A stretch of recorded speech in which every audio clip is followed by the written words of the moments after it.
मी कमी शब्दात आटपणार आहे. मोठमोठे लोक विचार मंचावर बसलेले आहेत. बरं, मी कानात येऊन बोलतो, ताण घेऊ नका. गाड्या घोड्या मोठमोठे लोक आले त्यांनाच फक्त नमस्कार चमत्कार करू नका.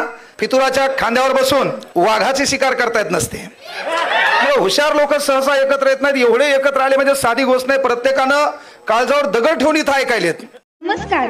महाराष्ट्रातील विविध क्षेत्रातील बातम्या झटपट आपल्या मोबाईलवर पाहण्यासाठी लगेचच सबस्क्राईब करा राष्ट्रशक्ती लाईव्ह न्यूज आणि सोबत बेल आयकॉन प्रेस करायला विसरू नका. कमी शब्दात आटपणार आहे. मोठमोठे लोक विचार मंचावर बसलेले आहेत. पाय लक्षात घ्या. बरं झालं फीस सांगितली आहे ना. पण मी आवर्जून सांगतो बाबा, जी काही फीस 1 लाख असेल, 50 असेल, 60,000 असेल, ते माझ्या वैयक्तिक सुखासाठी, माझ्या घरासाठी, पोरीच्या भविष्यासाठी वापरत नाही. तर ज्या लेकरांना मायबाप नाही, आवाज येईन का? बरं, मी कानात येऊन बोलतो, ताण घेऊ नका. तर मला जे काही फीस सांगितली, धनराज भवनी बाबा 1 लाख घेणार आहेत, तर यावरून सांगायलो ते 1 लाख रुपये मी माझ्या स्वतःच्या घरासाठी, स्वतःच्या भविष्यासाठी, मुलीच्या भौतिक सुखासाठी न खर्च करता ज्या लेकरांना मायबाप नाही त्यांच्या शिक्षणासाठी खर्च करत असतो, म्हणून ती फीस घेत असतो.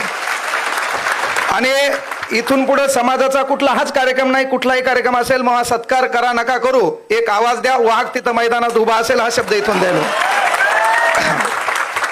विचार मंचावर सर्व सन्मान्य मान्यवर आहेत, पण चर्चा, खुर्च्या आणि मोर्चा, चर्चा, खुर्च्या आणि मोर्चा यांच्या भोवतालचं राजकारण न करता ज्या माणसाने आयुष्यभर समाजकारण केलं ते स्वर्गीय गोपीनाथरावजी मुंडे यांच्या चरणी प्रथमतः अभिवादन करतो. पहा, विनंती एकच आहे की आपल्या लेकराला एक शिकवा. समाज या नात्यानं आपण एकत्र आलो, सर्व काही बरोबर आहे, पण समाज या नात्यानं आपण समाजाच्या कामा पडतो का, हा प्रश्न पहिले स्वतःला विचारा. आज आपण इथं आलो, इथं आल्यावर पहा, माझं म्हणणं एकच आहे, गाड्या घोड्या मोठमोठे लोक आले त्यांनाच फक्त नमस्कार चमत्कार करू नका. समाजातला मूळ जो घटक आहे, जो गरिबीशी झगडत आहे, ज्याच्या लेकराची शिक्षणाची प्रश्न उपस्थित आहेत, ज्याला राहायला घर नाही, मग समाज या नात्यानं आपण त्याला मदत करतो का? आपल्या दुडीमध्ये भाकर आहे, आपल्या ताटात भाकर आहे, पण एक व्यवस्था आहे, ज्याच्या ताटात बी भाकर नाही, दुडीत बी भाकर नाही, तर आपल्या दुडीतली भाकर वाळण्या अगोदर त्या ताटात पडत असेल तर मग आपल्याला म्हणता येईल आपण भगवान बाबाच्या विचाराचे वारसदार आहोत. आणि म्हणून त्या नात्याने एकत्र या. विनंती एकच आहे, आपल्या लेकराला एक शिकवा. मी जास्त इथे काही मोटिवेशन द्यायला नाही, फक्त एक सांगा आपल्या लेकराला की बाबा समाज टार्गेट केला जातो, त्याच्यानंतर बीडी जिल्हा गाजल्या गेला, पण एवढं होत असताना ओबीसी चळवळ गाजल्या गेली, त्याच्यातही समाज टार्गेट झाला, पण त्याला काही लय मोठा ताण घ्यायचा नाही है ना. फितुराच्या खांद्यावर बसून वाघाची शिकार करता येत नसते. फितुराच्या खांद्यावर बसून वाघाची शिकार करता येत नसते. त्यासाठी खांदा निष्ठावंत आणि शिकारी जातीवंत लागतो. आयऱ्या गैऱ्याचं काम नसते. फक्त रक्त आपलं गरम आहे ते कुठं वापरायचं हे शिका जरा. नाही तर रक्त गरम मला उठसूट मारामाऱ्या करायचं नाही. काही कार्यक्रम दिमाखानं करायचे. बाबासाहेब आंबेडकरांनी दिमाखानी सर्व नीट केलं का नाही, तसं आपलंही काम आहे. बा शिका, मोठे व्हा, आणि पदावरून मोठे झाल्यावर समाजाला विसरू नका. लेकराला एक शिकवा, बाळा कुठलंही स्टेज असेल तर त्या स्टेजवर बसायला पहिल्यांदा सत्ता लागते.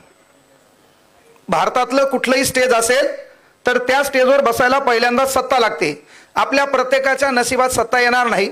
शेवटी आता धनुभाऊन हात डोक्यावर ठेवलं तर धनराज भाऊ आहेत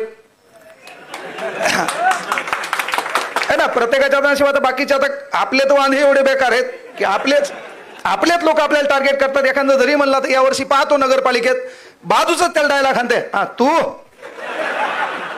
हे आपले एकमेकाचे पाय वाढल्यामुळे तर वांधे व्हायलेत ना. तर बाबा सर्वात महत्वाची गोष्ट, विचारमंच कुठलाही असो, एक मुलगा म्हणून तुम्हाला सांगायलो की कुठल्याही विचारमंचावर बसण्यासाठी किंवा विचारमंचावर आपल्याला बोलावणं लागत असेल तर पहिल्यांदा सत्ता लागते. सत्ता आपल्या प्रत्येकाच्या नशिबात येणार नाही. पण एक गोष्ट लक्षात ठेवा, जर सत्ता आपल्याकडे नसेल तर दुसरी गोष्ट मालमत्ता लागते. मग आपले रेतीचे टिपर नाहीत, काही काही जे असतील तर ते भाग्यवान आहेत.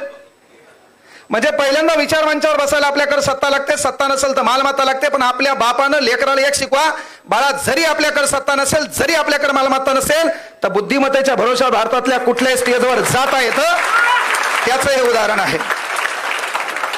सर्वांना या ठिकाणी आपण एकत्र आलात. पुढील काळात धनराज भाऊलाही विनंती आहे की बाबा तुमचे भरपूर आभार आहेत, कारण आज समाज एकत्र येत नाही. कारण एक मन आहे, हुशार लोक एकत्र येत नाहीत आणि आपले घराघरात हुशार आहेत.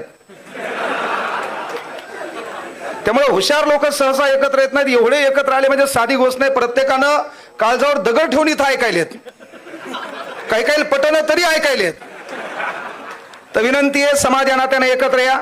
आपण टार्गेट कोणाला करतो किंवा कोण आपल्याला टार्गेट करतं यापेक्षा आपल्याला प्रगतीनं, कारण आपल्याला लोकांची रेस लहान करायची, तर आपली रेस आपण मोठी करू, हेच काम करा. गोरगरिबांना साथ द्या. एखादा पालक आहे जिच्या मुलीच्या लग्नाचा प्रश्न कुठं उद्भवत असेल तर समाजानं त्यांना एकत्र उभे राहा. आणि काय असते माहिती आहे का, कुठली गोष्ट घडवायची असेल तर ज्याच्याकडे वेळ आहे त्यानं समाजासाठी वेळ द्यावा. ज्याच्याकडे ताकद आहे त्यानं समाजासाठी ताकद द्यावी. ज्याच्याकडे अतिरिक्त कमवलेला पैसा आहे त्यानं समाजासाठी पैसा द्यावा. आणि ज्याच्याकडे काहीच नाही त्यानं गुमान गप राहावं. ह्या गोष्टी लक्षात घ्या. मला या ठिकाणी बोलण्याची संधी दिली, हा पुरस्कार दिला म्हणजे जबाबदारी वाढली. आता इथून पुढे एखादा समाजाचा आलं, तू तर लय गप्पा लागला त्या दिवशी. आता आपले पोरगे करायचेच, तर समाजाचं कुठलाही पोरगा असो किंवा कुठलाही गोरगरीब असो त्याच्यासाठीच आपली ती फीस आहे. त्या लेकरांना मोफत शिकेल हा शब्द इथून देतो. मला या ठिकाणी बोलवलं, बोलण्याची संधी उपलब्ध करून दिली त्याबद्दल धनराज भाऊचे हृदयाच्या तळापासून आभार व्यक्त करतो. विचार मंचावरील सर्व मान्यवरांना साष्टांग दंडवत करतो. थांबतो. जय हिंद, जय महाराष्ट्र, जय भगवान, जय भीम, जय शिवराय.